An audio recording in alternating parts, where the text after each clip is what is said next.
All right, welcome back to another Credit Card News live stream. I'm Cal Barton. It's good to see everybody in the live chat on the stream tonight. Cinnamannus, welcome back, by the way. It's good to have you. And thank you, Danny Boy, for the super chat, man. Always supporting, always looking out. I really appreciate you being here. Here, my day one. So definitely, he said happy Sunday. It is a happy Sunday. Hip hop, thank you. I appreciate that. Yes, everybody hit the like button. We're gonna get to that later as well, but I'll remind everybody again. I appreciate that. Chilsey, what's up? F Davis, man, welcome back. Kamar, you were here like an hour before we started. You saw me testing the stream out. All right, so let's get started with the news here.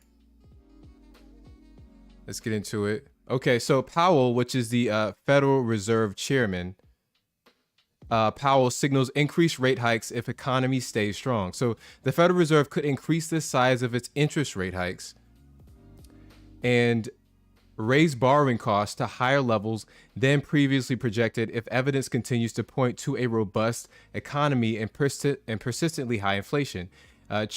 Chair Jerome Powell told a Senate panel Tuesday. So Powell's comments reflect a sharp change in the economic outlook since the Fed's most recent policy meeting in early February. At that meeting, the central bank raised its key rate by just a quarter point, downshifting after a half point rise in December and 4 3/4 point hikes before that. So we're just going to see, more and more rate hikes. It's going to make it tougher and tougher to, transact, exchange goods, buy houses, buy cars, because those interest rates are going to be sky high.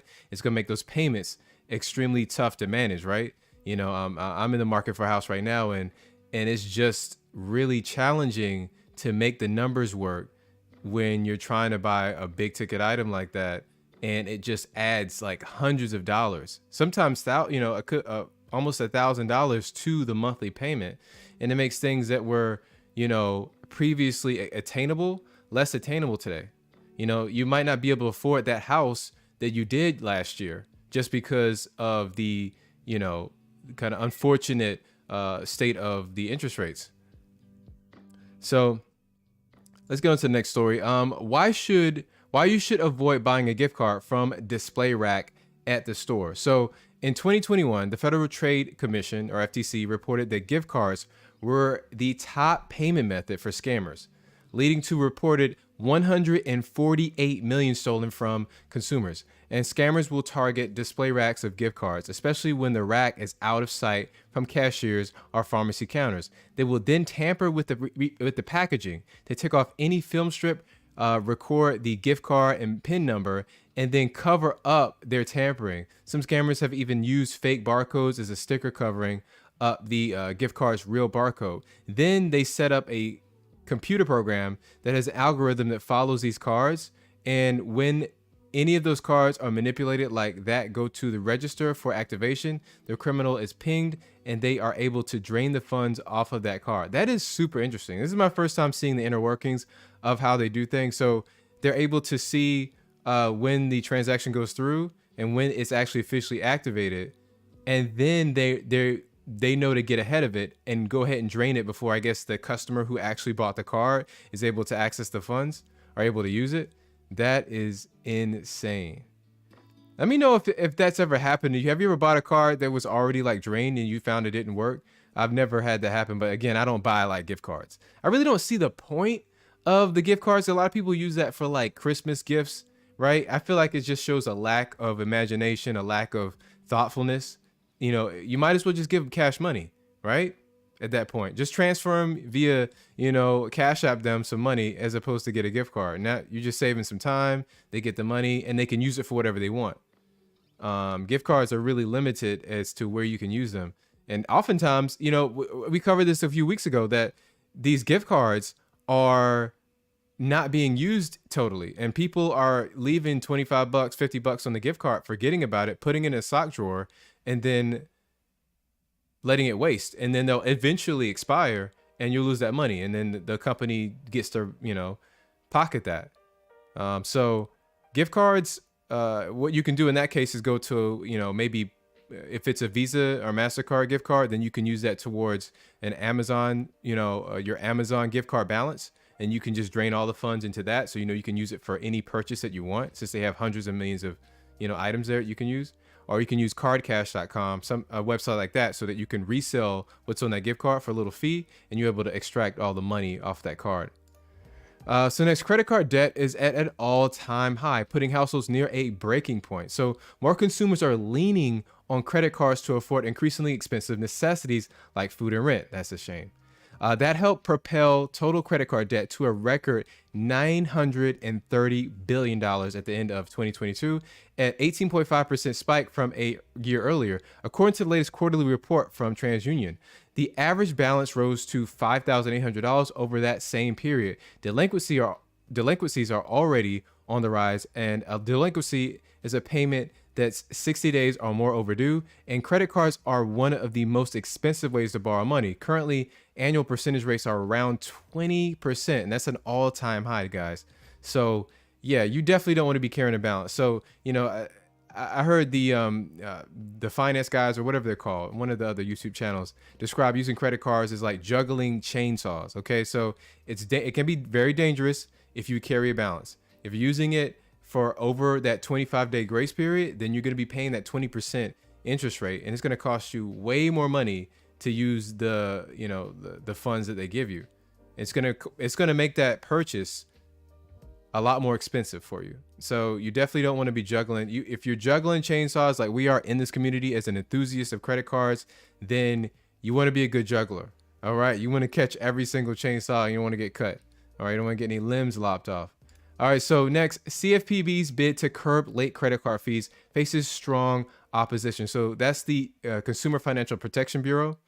And yes, a U.S. consumer watchdog's proposal to slash late fees on credit cards is facing a rough road ahead as lenders gear up for what could turn out to be a fierce battle with the agency. Last month, the CFPB said it was looking to curb such excessive fees, which cost American consumers about $12 billion each year, according to the agency estimates. And credit card issuers that have a bigger exposure to subprime customers are private label cards, which can only be used with a specific brand, could be the worst hit, with revenues expected to decline by mid to high single digits percentage points. And rating agency Fintech estimates, or Fitch, identified Discover, Capital One, Synchrony, and Bread Financial Holdings among those at risk. So if you're not aware, so these particular companies, like we all know Synchrony, right? They have a bad reputation. Capital One, almost there. They are targeting more of these subprime or less, lower credit scores around, the 600, 650 and below, or 600 and below. And banks like Synchrony also have a lot of co-branded cards. So those are store credit cards that you can only use at one, at one merchant, and you get like 5% cash back in that case. Those are like a lower tier of credit card offerings. And so they're going to have a real problem on their hands when the economy is kind of tanking right now. They're going to see a lot more delinquencies, and that's going to cut into their profits a lot. Also, T-Mobile's autopay credit card discount is ending in May. So T-Mobile is updating its automatic payment rules, including dropping the ability for credit card users to gain the autopay discounts on its plans. The carrier confirmed that starting as early as May, it will be limiting these discounts just to those who pay with a debit card or bank account. And the move marks a change from the carrier's current policy, which allows anyone to get a discount on wireless or home internet service if they set up automatic payments regardless of the method that they use to pay their bills. If you still want to pay your T-Mobile bills with a credit card, you can, but it will be without this discount. So I'm guessing, I'm not familiar with T-Mobile. I think Danny, you have T-Mobile, right? It probably, if it's like Verizon, it's going to be like a $10 discount. It's probably going to make sense to use the debit card or the bank account to make the purchase in that instance, because that's going to be a larger discount per month than you would getting like 3 to 5% back. But that's really a shame, right? Because that's cutting into your earnings. You can't use a a credit card and get like a flat rate 2% card and use it, you're not going to get anything back. You just get before you were able to get the discount plus the cash back or the points. Now they're just cutting those points out and you're just getting the whatever discount that is. So that's a shame. That's what we call a nerf. It got worse. Also, BidenCash market leaks over 2 million stolen credit cards for free. So a carding marketplace known as BidenCash. Isn't that a great name for illicit, illegal marketplace? Probably on Silk Road or something on the dark web. They call it BidenCash. Wow. All right. Has leaked online for free database, and it has over 2 million debit and credit cards in celebration of its first anniversary. Out of these, tens of thousands were duplicates, but there are still over 2 million unique ones. And the data set contains personally identifiable information such as names, emails, phone numbers, home addresses, and payment card details, including card expiration dates and CVV codes. That's the 3-digit code on the back of the card, if you don't know, with the card's expiration dates going as far out as 2052. Man, that's something. You just got to listen. That's why you always have to keep those alerts on. If you have Credit Karma, My FICO, Experian, they're all going to send you email alerts, things like that. Even maybe your banking app will be able to send you alerts if someone opens a new account in your name. So definitely want to utilize those notifications. Also, big changes coming for the Hilton Aspire card. So this is like a travel card, not it's pretty well liked. And Hilton and American Express are reportedly considering changes to the Hilton Honors American Express Aspire card, which is widely regarded as the best hotel credit card. The proposed changes include an increase in the annual fee from $450 to $550 and a $100 hike. That's kind of bad, right? You don't want those annual fees to go up. That you want those to go. They never go down. They always go up, right? It's like taxes. They never reduce them. It just always elevates. Removal of the $250 annual resort credit, which is a significant benefit that's easy to use. Reduction of the annual airline fee credits from $250 to $200 and making it a quarterly benefit with $50 available every 3 months. This change would likely lead to unused benefits and a loss of value for cardholders, replacing the current hotel credit system with a new luxury and lifestyle credit that provides up to $100 in statement credits twice a year, or up to $200 in total. So I said another alternative being considered is up to $200 in statement credits available at the Hilton property, distributed in $50 quarterly installments, in addition to the current $100 credit for select charges at Conrad and Waldorf Astoria locations. So, and you're going to get credits for Lyft and also Clear, the private security program at the airport, potentially making it easier to earn free Hilton Night certificates. Guys, do you think that these changes, as you see them here, would this be good for the Hilton Aspire card? And do you actually have this card? I haven't actually talked about this on my channel, but I know that it's well liked in the community. And if you are travel focused, I know a lot of people consider this card. Do you think these changes are going to be good or bad? Let me know in the comments.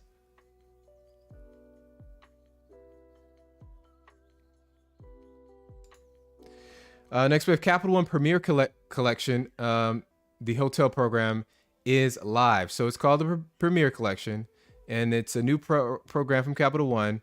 It allows select Capital One cardholders to book partner hotels using Capital One miles. The program, which launched in last month in February, is available to premium Capital One cardholders, such as those with the Capital One Venture X Rewards credit card or Capital One Venture X business card, which is either just come out or it's going to come out very soon.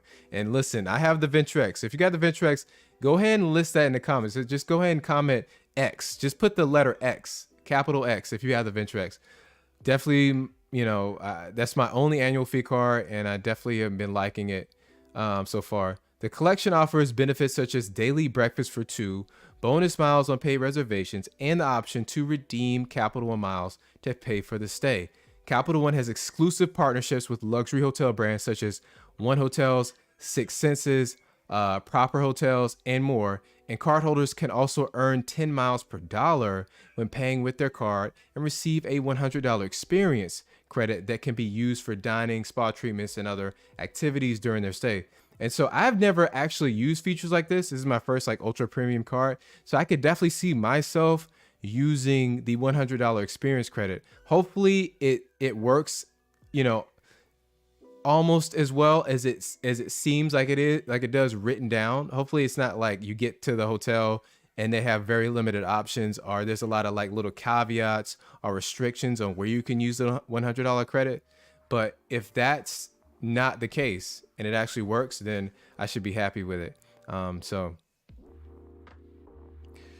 yeah, I see the X in the comments, guys. I see some Z's and Y's. You guys are funny. So yeah, I think this is a good addition to the to Capital One. You know, I know they nerfed it a little bit with how you could use it inside of the Capital One Lounge. As far as our Priority Pass, they kind of removed some of the dining benefit portion of that. But it's good to see them try to reach a parity with Chase and Amex and offering their own hotel collection just to bring it up to snuff. You know, level it out. Next, we have the US Bank Altitude Connect card just got better. So this card is a signature card. So that means that anytime you see signature in the name of a card, that means that there's a minimum available limit. So when like a minimum starting limit of $5,000, and if it's an infinite on that card title, it's going to be a minimum starting limit of $10,000. All right. So cards received exciting new benefits for travelers last month, including Priority Pass Select Airport Lounge membership, trip interruption cancellation insurance, and trip delay insurance. What makes this particularly noteworthy is that this card has a relatively low annual fee of $0 for the first year. That's big. That means that you can like earn that sign-up bonus, right? And then maybe, you know, downgrade or cancel if you want to, just to see if you like it for that first year. But on the second year, you're going to have that $95 annual fee. This is a great perk for travelers who want to enjoy complimentary drinks, snacks, and Wi-Fi in airport lounges before their flights, without having to pay high annual fees that come with most credit cards. So that they're comparing this to like the top end cards like the Chase Sapphire Reserve, or you probably compare this to the Sapphire Preferred, which is also $95. But you compare it maybe with the Amex Gold or Platinum. It's a lot less expensive than those. While the details of the Priority Pass Select membership have yet to be announced, it's expected that if it will come with a limited number of complimentary visits per year, in addition to airport lounge access, the US Bank Altitude card will also offer trip interruption, trip insurance, delay insurance, which is particularly valuable during this current climate. So this looks good. This looks like a buff. We call this a buff. It got a little bit better. A lot of people don't really pay attention to US Bank cards. I have the US Bank Cash Plus card, which I use for utilities. You're getting 5% back in that category, but you have a choice of which category you get 5% back. Or I think you get two different categories to choose from for 5% back. But this makes some of these other travel cards like from US Bank a little more enticing, I would say. So next we have, I just want to go over, and I actually had this.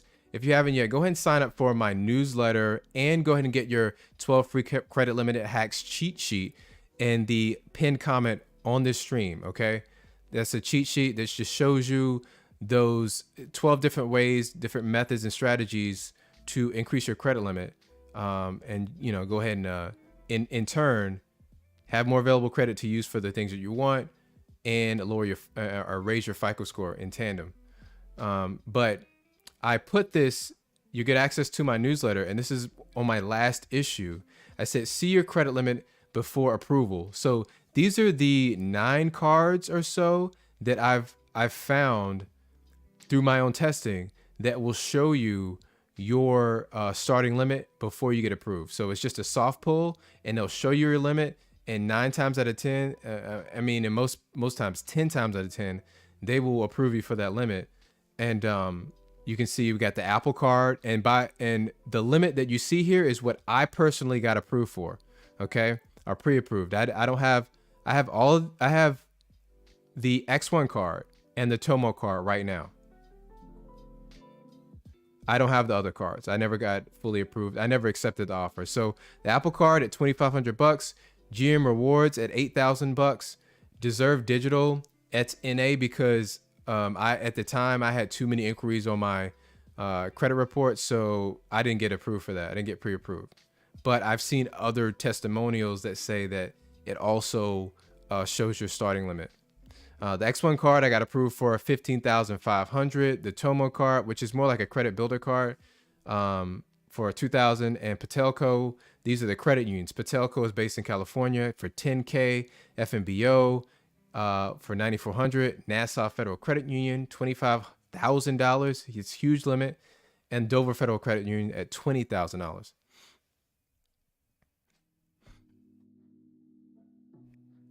So a few things you got to know. Apple Card, you must use an Apple device. So this isn't going to, if you have an Android device like I do, you're not going to be able to use this card. Maybe if you have an iPad, but who's going to be doing that, right? So you need an iPhone. The GM Rewards card, you can really only be redeemed. You can only redeem those points for GM purchases. So for example, if you are buying a new GM truck, then you can use your rewards towards that new purchase or your lease. You can use it for fixing it, I believe, buying parts for it, but it's going to be GM focused. It's kind of like a store credit card. Next is Deserve Digital.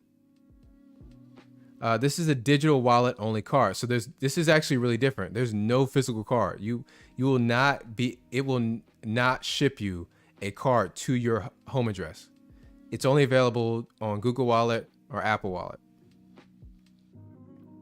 And then the X1 card, I actually use this every day for household items. So I use this with my wife. We both, she's an authorized user, and we're able to rack up points with this card together.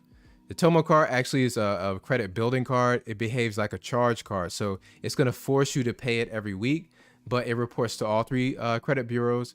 And they do show you your limit before. And it's, as soon as you start putting some purchases on there, they can raise it up as high as $10,000.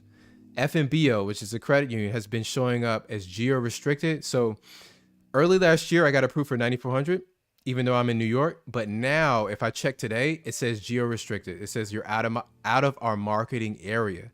So I'm not sure where that marketing area is, but just know that with any bank, they can change these things on the fly, usually on like a quarterly basis, seasonal basis. So you could be in it now, and then after 3 months, you could be out of it. So people that's not really well known that they can adjust their credit worthiness criteria, how their analysis, their underwriting, how they analyze you as a borrower, and they can change their requirements, all their limits and stuff. That's all fluid. And finally, the title of the stream, Chase Sapphire Preferred. The 90,000 point sign up bonus is coming soon from reports. Okay, they're saying that currently the offer for this card is at 60,000 ultimate rewards points, but soon we could see a 90,000 point offer in branch and possibly online as well later on. So the details are you'll be earning up to 90,000 bonus points, earn 80,000 bonus points after spending $4,000 or more in the first 3 months from account opening, plus an additional 10,000 bonus points after spending $6,000 total of purchases made in the first 6 months from account opening. So we have like a 2-tiered bonus award system here. That's interesting. There's going to be a $95 annual fee, which is normal. And there's a possibility that it could be waived. Maybe if they sweeten a deal with that, it could be waived.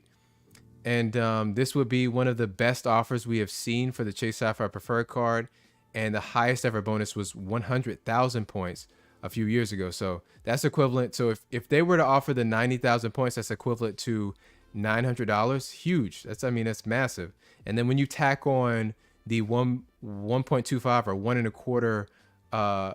1.25, redemption on the portal, then that comes up to a much higher. I'm not going to do the math in my head here, but it ends up being even more valuable to you as a card holder. So that might be the time to really apply for these preferred cards. So, and if you don't know, the Chase, like many issuers, they do cycle their bonus programs. So right now, the Chase business cards, those Chase Ink cards, they are currently at all-time high sign-up bonuses. So if you really want to take advantage, even if you're a sole proprietor, you can still sign up and get those cards, and you will get a either a $900 cashback bonus or a 1,000, depending on the card you sign up for. I have those links on my website, which you can access on the pinned comment.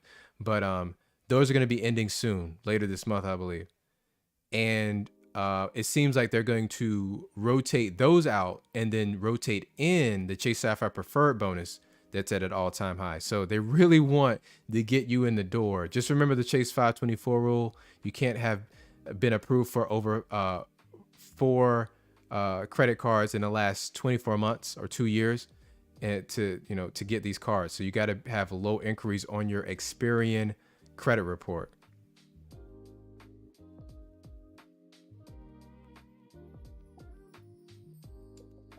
Next, Amex Blue Cash Preferred has a $400 welcome bonus, and they're waiving the fee. So I know a lot of you like Amex Blue Cash. Danny, you have this as well. And I think, Nino, I think you probably have the Blue Cash Preferred, if I'm not mistaken. Apply for the Blue Cash Preferred card and receive $300 back after $3,000 in purchases on your new card in your first 6 months, plus earn $100 back in settlement credits on purchases during the first 3 months of credit card membership. 0% intro APR on purchases for 12 months from the date of account opening, then a variable APR applies. So $0 introductory annual fee for the first year, then $95. And if you don't know, with this card, you're getting 6% cash back at supermarkets. That's up to $6,000 in purchases, and you're gonna also get 6% back on streaming, subscriptions. So that's gonna be like Hulu, Netflix, things like that. 3% back at gas stations, 3% back again on transit, including parking tolls, trains, and ride shares, and then 1% elsewhere. And finally, we got Bilt Rewards members can now earn up to 5x points on Lyft rides. Okay, so this is an additional partnership that Uber is. I'm sorry, not Uber, Lyft. Okay, got to get it right. Earn 2x Bilt points on Lyft rideshare when you link your Bilt Rewards and Lyft accounts. Earn 5x Bilt points once you linked your Bilt Lyft accounts, and then set Bilt as the active loyalty rewards partner and use your Bilt card to pay for the Lyft rideshare. So that those are multiple steps you got to take to get that whole 5x Bilt points, but I think it's easy enough. And if you don't know, the Bilt card is the only card that will give you points back. It'll give you points for paying rent with this card. So that's a nice feature to have. And guys, if you haven't yet, please go ahead and like this stream for yourself. Do it for me. If you want to see more streams like this, we're gonna get into the new segment, which is reaction videos. I got 4 strong videos for you guys. All right, we're gonna react to it. If you probably haven't seen these stories yet, and so we're definitely gonna get into it. But go ahead and like the stream for me. Let's see who's in here. Oh yeah, we strong. Everybody, if you've never seen the stream before, thank you for stopping by. We have fun here. A lot of information with all the people that are knowledgeable in the comments. So if you have any questions, go ahead and ask away, because we got a lot of people here that can give you great guidance. And if you want me, we're going to be moving through some stuff quickly. If you want me to answer any questions and you really want me to get to it, just go ahead and give me a super chat for at least $5, and I will prioritize that and make sure I get to your question. Yo, let's get into the no, that's the wrong thing. Here we go. Let's get into the first story. And guys, don't laugh when you see the first screenshot, okay? When you see the thumbnail for this video, don't laugh, because it could be a little funny. I think you know where we're going.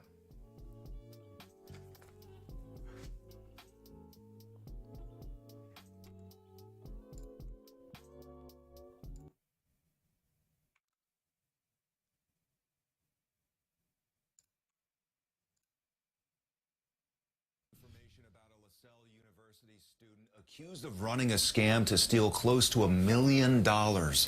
Police say this may not have even been the first time she's done it.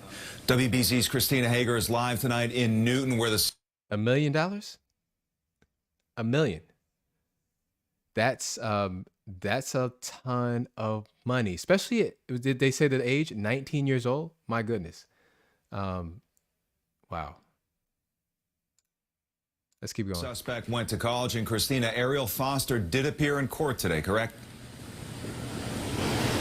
Yes, and court papers are now showing she was also being investigated on completely separate but similar cases of possible fraud here at LaSalle University. This is her dorm where police arrested her, and she was arraigned in court today.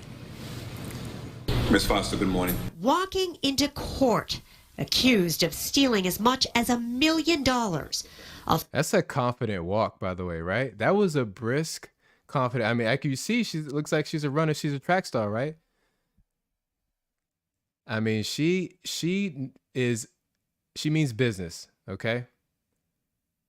She seems a little unfazed by what's happening right here. And just, can you imagine $1 million in college? You just get 1 month, you just make $1 million in college. You go from what, minimum wage earnings to just $1 million in your bank account. Far cry from track star Ariel Foster's reputation at LaSalle University. She won a couple awards for the school. She broke a few records. Now the 19-year-old faces a judge accused of faking transactions at her part-time job at La Visa Jewelry Store in the Burlington Mall. An item was... I just want to say, at your part-time job, you're able to commit this grand money fraud scheme this at your part-time job, not even full-time. And yeah, she's definitely, I don't want to, this is not a good thing, but she was clever here to be able to take off with that amount of money. My goodness. Scanned onto the register, and the item price was altered to heighten the loss. The item would then be refunded onto a credit card. A card tracing back to Foster, police say. And some of the ways they say she spent the money: a Louis Vuitton bag, plane tickets, a trip to Hawaii, and a Tesla. Is it? Yeah, so let's break that down real quick. So that's on the credit card, and this, all the details have not been revealed about how this worked with a credit card. It just says on a credit card. We're gonna get to it though. $5,000 on a Louis V bag, okay? $6,000 on a flight, which you can easily do, right? If you're flying a business class or you upgrade it to another level, the tickets can be expensive. $20K in Maui, like that's got to be like a week. Or you're staying in like the highest end spot in that resort, right? So, and then to go along with that, you get the Tesla. Now, Teslas aren't really, I mean, is this a used Tesla? But they shouldn't always be 35K. Usually they're going to be more expensive than that. But I'm surprised that you're able to make these purchases with the credit card. Maybe you should use something like Plastique to send, to make the payment with the card and send them a physical check, I'm thinking. Let's see. Surprising to think a student would be able to afford those things? Yeah, I mean, there's got to be something up. Court documents show how investigators connected dates and locations with posts on her Instagram accounts. My biggest flex is being able to buy my own Tesla full out under 20 years. So, information about a tracing to afford those dates and looks is being able to buy my own Tesla full out under 20 years. So I just want to say, don't the people that scam, they always have to go ahead and act like they did it themselves. Like, I'm self-made. You know, what was it called? The Bow Wow Challenge. They always have to, you know, beat their chest and say that they did it on their own. You flexed other people's money. That's what you flexed. And under a photo of a tropical scene. Maui is where I will retire. According to court documents, LaSalle campus police said Foster had also been the subject of multiple investigations for similar issues in the last year in regards to using fraudulent credit cards to pay for tuition.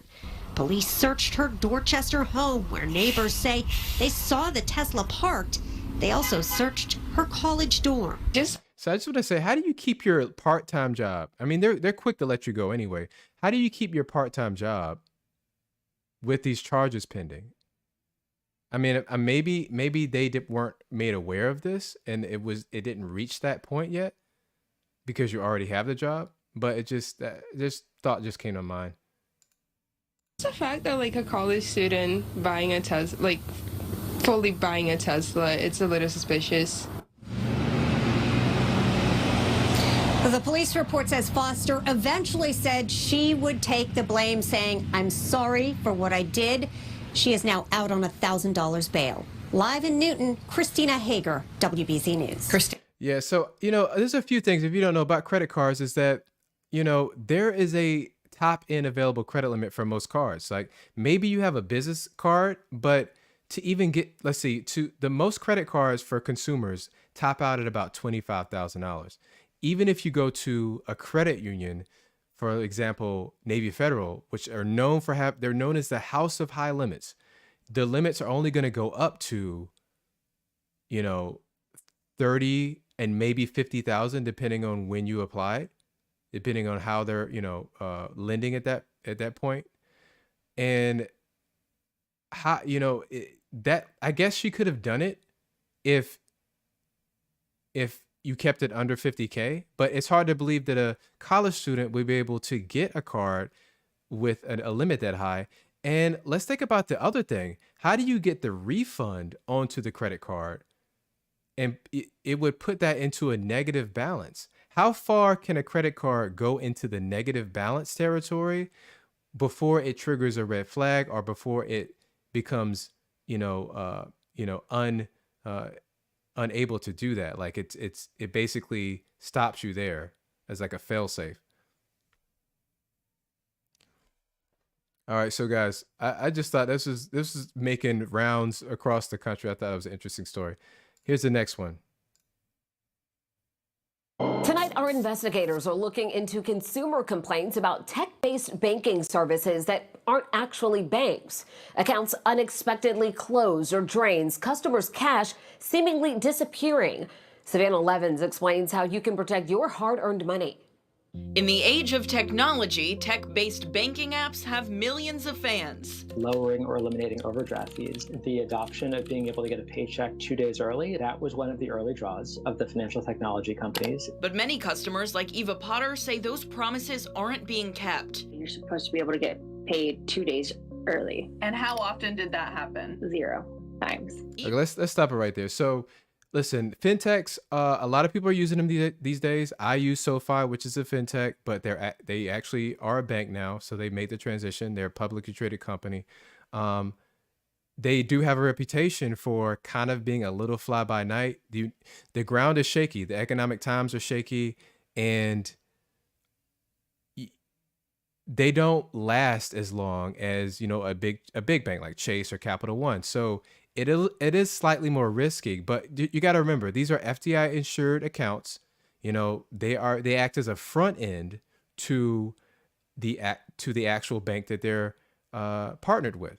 Okay, so your funds are safe as long as you have less than $250,000 in the account, right? And they did introduce more competition, where they introduced the new get paid 2 days early. And it's funny, I've actually seen credit unions and other banks offering this 2-day early feature. And so that's what happens when you have more competition in the market. So I personally like a lot of the fintechs just because they're more scrappy. They're going to give you more bang for buck, but you're not going to get some of you're not going to get that 100-year track record like you do with the brick and mortar banks. And then also the new banks have higher interest rates. Like my SoFi, checking account, along with others, Capital One, they're going to give you like 3 to 4% interest on that. Okay, You're not going to get that with Bank of America, right? You're going to get 0.0001%. Zero, okay? That's what it's just about. Viva used Chime, a financial technology or fintech company. Chime's website repeatedly states they're not a bank and that the nearly 15 million accounts they manage are FDIC insured up to $250,000. But experts say fintech customers don't get the same federal protections they'd have with a normal bank. Fintech providers ought to be following the same rules as banks, but they're not supervised in the same way. Alex Horowitz. All right, let me stop it right there. So listen, I gotta tell you, I gotta be straight up. I'm not an expert in this particular field, but from some research, I found that they largely are operating under the same regulations. They have very similar regulatory scrutiny, and they are partnered with banks that are scrutinized in the same way. So just by virtue of them being partnered and there being two companies involved, it can't be, the terms aren't exactly the same, but all the major ones that apply to all the customers are the same, like FDIC insurance, which is you don't want to lose your money, and that's in place. So I'm not sure what this guy is talking about.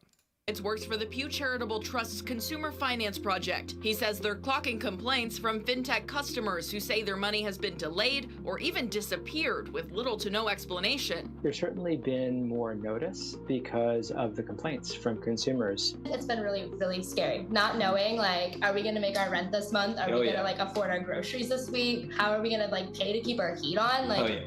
It's terrifying. Carly Scorpio and Jimmy Carlson say they decided to cash out all of the $6,500 in their Chime account, but say the check was flagged as fraudulent. Nobody could tell me how this happened, why it was flagged as fraudulent. All they could tell me every time was that the money's gone and that there's nothing that we can do. The couple says they've had trouble getting in touch with anyone at Chime to resolve the issue. Everything's designed, it feels like, to not help you on purpose because they're not regulated. It's like, we don't have to help you. There have been 7,795 Better Business Bureau complaints filed against Chime in the last 3. So yeah, you definitely, there's a lot of places that you can file a complaint. You got to start with the bank. You can go to, I believe, maybe the FTC, but you can also go to the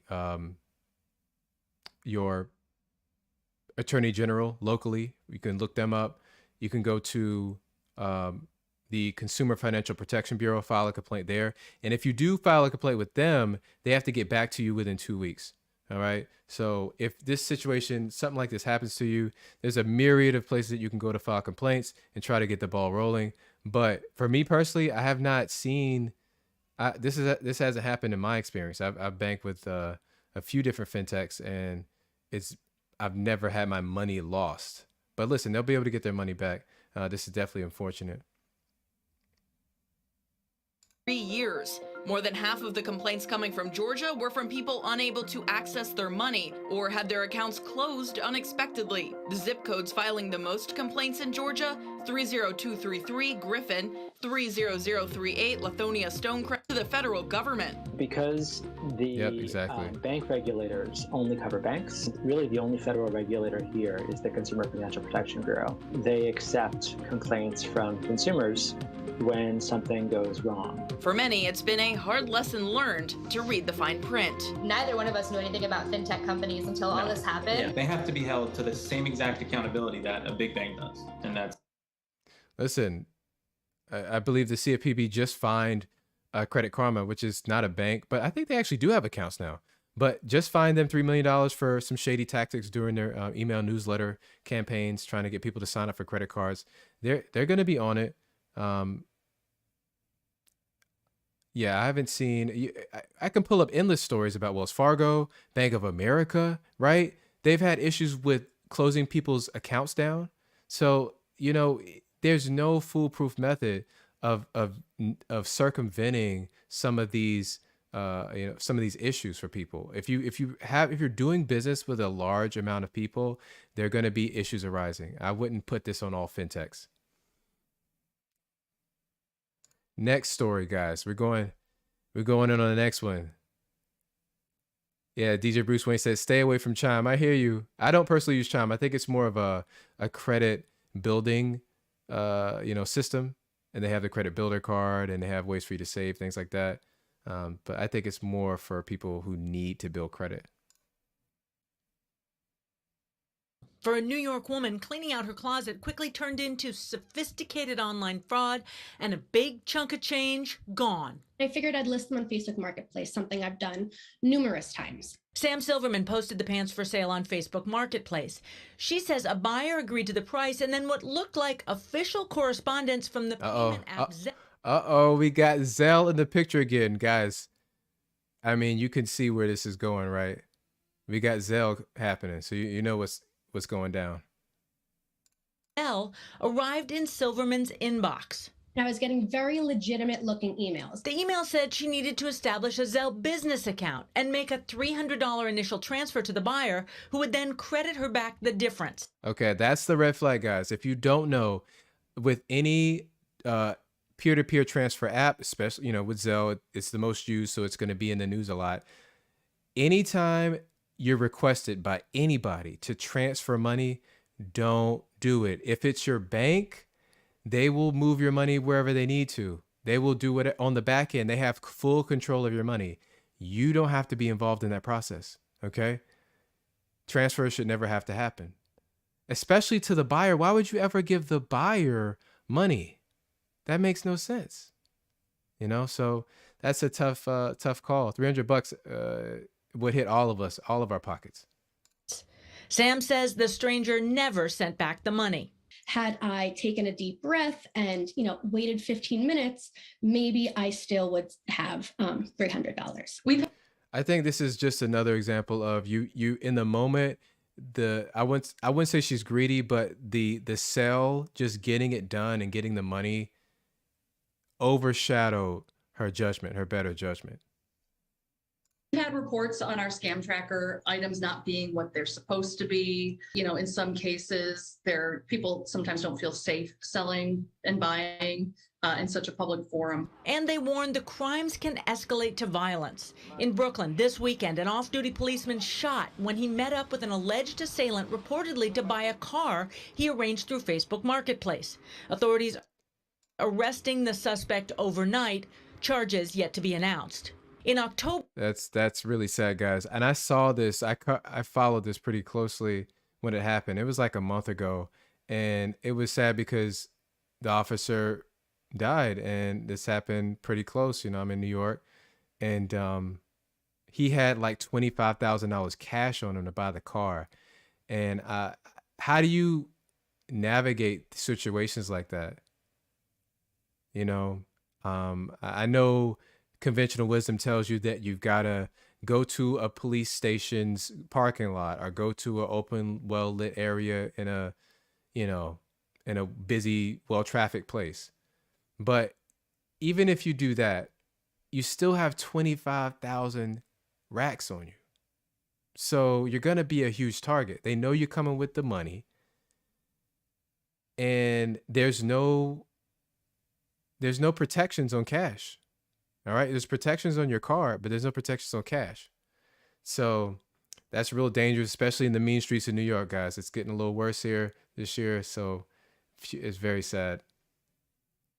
In Charlotte, North Carolina, another alleged Facebook Marketplace meetup over a car, resulting in the buyer being shot. The suspect charged with assault with a deadly weapon and possession of a stolen vehicle. We reached out to Zelle, and they say you should only send money to people you know and trust, and to treat Zelle like cash. They do not offer purchase protection. Facebook advises whenever possible, buy through their Facebook. Yeah, so I just want to say with Zelle, treat it like cash. And whenever you're about to send that payment, you got to be hovering. You got to be hovering over that like send payment button, like you intensely focused. Like, is this the right place? Like, you got to be very intentional. And maybe send that $1 test payment just to make sure they got it and confirm they got it. Then send the rest if it's a large amount. This is cash. It's not going to come back to you. They're going to say no. As soon as you try to file a claim, they're going to say, no way. That's on you, bro. So, and also, I'm glad that they gave this detail about Facebook Marketplace. So take a look. Checkout. They have their own payment processing, and that has fraud protection, but only that when you buy on Facebook. Also, before any... Right. So if you're using Facebook Marketplace, which I think is like the premier place to buy and sell like large items that you can only like transact with in your local area, then they actually have basically their version of eBay pay. And so whenever you make that transaction through Facebook's marketplace, they will reimburse you if it goes wrong. And so then you don't have to bring cash with you. You just make the payment through the app, which I think is a better is a good solution. Transaction, make sure to take a few minutes to check out the other person's profile. If there's something off, be skeptical. You have to start skeptical.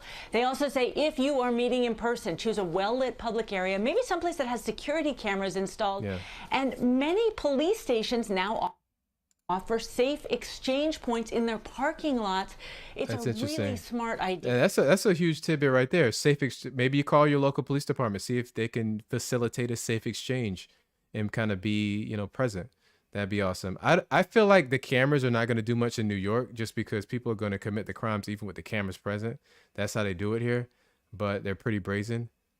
Yeah, for people who are trying to do this safely. Oh, yeah. And as you said, start skeptical. Start skeptical. That's thank you. All right, so guys, someone asked for, I think it was F. Davis, this final story, this broke on Friday, and it was the biggest story sweeping across the nation. It's a SVB bank. People rushing to a Wellesley bank today were in a hurry to pull their money out after regulators seized Silicon Valley Bank and froze its assets. Now, this marks the largest closure of a U.S. bank in 15 years. Silicon Valley Bank merged with Boston Private Trust in 2021 and has 3 branches in Massachusetts. As WBZ's Tammy Mutasa reports, customers right now have no access to their money. That's right. It has been a frantic day for so many people with savings and investors after the stunning collapse of Silicon Valley Bank. Some people got here in the nick of time to pull their money, while others are still in limbo. Right. So this bank, if you don't know, it's mostly going to help out small businesses and medium-sized businesses in Silicon Valley. A lot of startups bank here.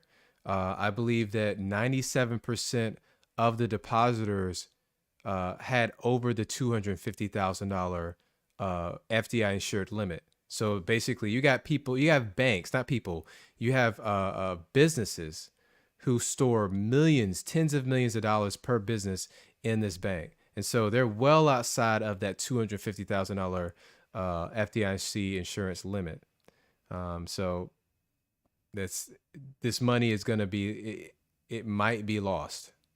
The chaos and desperation clearly portrayed in pictures. When I got to the bank, it was a chaotic scene. Outside the Wellesley Silicon Valley Bank, a throng of people desperate to get their hard-earned dollars, but the feds had taken over, marking the largest bank failure since the 2008 financial crisis. They're going to have to wait until Monday morning when the new rules are announced. Lewis Murray was one of the lucky few who got to the bank and pulled his money before the Fed swooped in. I felt relieved. Yeah, I think, what comes to mind here is that you got to, I haven't reached nearly that level yet. So I'm not sure what these businesses are thinking, but I mean, you gotta be kicking yourself. Like you gotta diversify where you bank, right? Especially if you have more than the insured amount. Maybe take 25% and put it in, 4 different banks so that you're not losing, so that you can meet payroll every week if something like this happens. But I think in someone's wildest dreams, they wouldn't expect a top 20 bank or a huge, relatively big bank to shut down like this. And so from what I understand, these they'll get the $250K on Monday, which is great. It just shows that FDIC insurance does work, and it puts a lot of, encouragement and a lot of trust in that system. But they're going to become, the bank, SVB Bank goes into receivership, and there's a whole lengthy process, a years-long process, where these businesses will become creditors and they get paid out over a lengthy period of time. So this is going to be tough. A lot of businesses might go under because of this. But I also felt bad for the moms and the dads and the business owners that were still arriving at the bank only to be greeted by a sign that said, closed until further notice. The Federal Deposit Insurance Corporation seized the bank's assets after depositors, mostly tech workers and startups, began withdrawing their money, creating a run on the bank. It followed the California-based bank tanking $1.8 billion. So this is going to be quite a mess to unwind for the FDIC. Investors are only insured up to $250,000. If your deposits are over 250,000, yeah, by all means, take your money out. And I heard, and guys, this is an interesting little fact, is that a lot of these tech companies we kind of do business with. I know that if you sell products on Etsy, your payments have been pushed back because Etsy had a lot of money in SVB Bank, and it helped them distribute those payments to Etsy sellers. So if you're a little person that just sold items on Etsy and you're expecting your $200 to $500 payment next week, it might be pushed back by a week. So it's affecting little people too, or just individuals. Cornelius Hurley is a banking law professor at Boston University. He says Silicon Valley Bank caters heavily to tech companies, which have been hit hard by rising interest rates and pressure on tech companies. The SVB's collapse is now raising concerns about the broader economy. And they don't know how the contagion effect of this closure is going to play in the marketplace. The FDIC says insured deposits should be available Monday morning, though. And so, one of the two reasons that they think SVB Bank collapsed is because of the way that they chose to invest into long-term bonds, I believe 10-year bonds. And so as the Fed raised interest rates, it made the bonds that they had bought at an earlier date less valuable. And so they had less valuable bonds on the books that they were tied up in for 10 years. And then they made some bad investments in startups that didn't have the correct credit worthiness to even, to get those loans from the bank. And so they were having trouble with from that aspect as well. So I just, in my mind, I envision it as kind of like a pincer, like two things coming together, pinching them at the same time, where they were forced to start selling off those bonds, those long-term bonds at a loss. And then they just didn't have any money left when everybody started, creating that run on the bank. And very tough to see. We're going to, this might become a much larger issue over the next coming days. So we're going to see what happens Monday.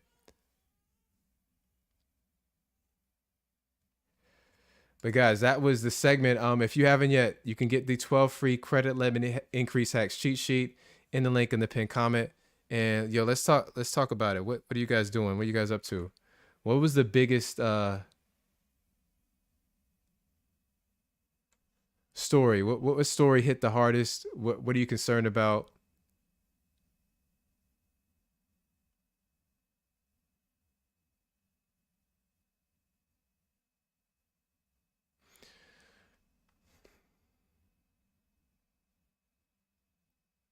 Let's get the music back real quick. Can't forget about that.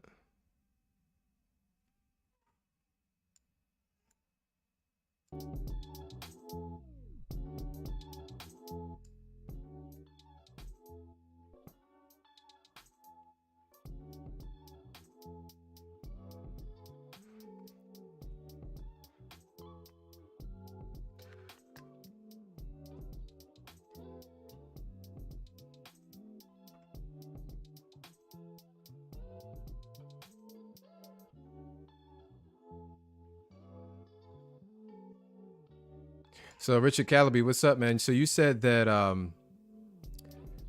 yes, but all the depositors are going to get their money according to Yellen. So this must be some news that came out maybe late Saturday or today. She's saying that she's going to give the full amount to anybody that had money in the bank. Is that what you're saying?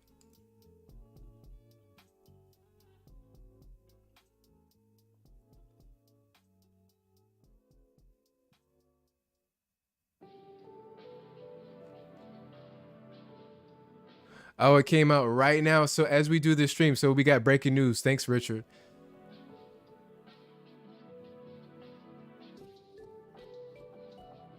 Danny boy, thank you for the super chat. You said gotta call in, gotta call a night, Cal. Not okay.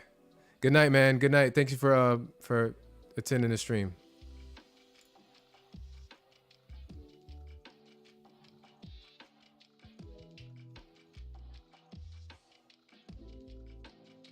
Hip Hop Thinker said, after the amounts we keep sending to the Ukraine, there's no doubt our money is fake. Yeah, listen, if you can print the money, right, then you can pretty much do anything, right? You just gotta turn on that printing machine. It's crazy. F. Davis, thank you, sir. As always, love the stream and the new segment. I appreciate it. Definitely love trying new things. Puts a kind of a breath of fresh air into doing this work. I appreciate you noticing that.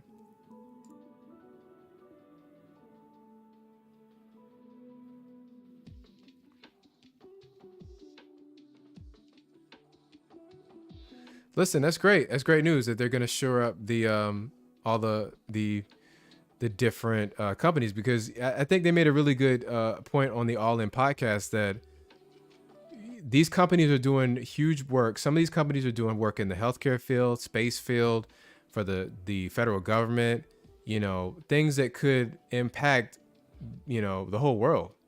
You know, it could make energy cheaper. So these companies need to exist, and the companies need to be able to flourish on their own merit. And the only reason they need to go away is if they don't serve their customers, or they don't have, you know, they're not turning a profit. I definitely agree with that sentiment.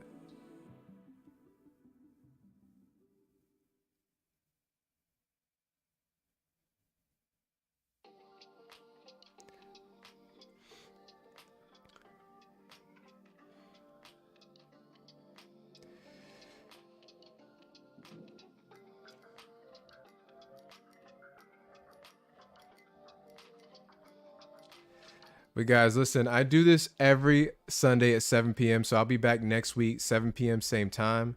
I want to thank everybody for attending, and everybody have a great week and have a good night.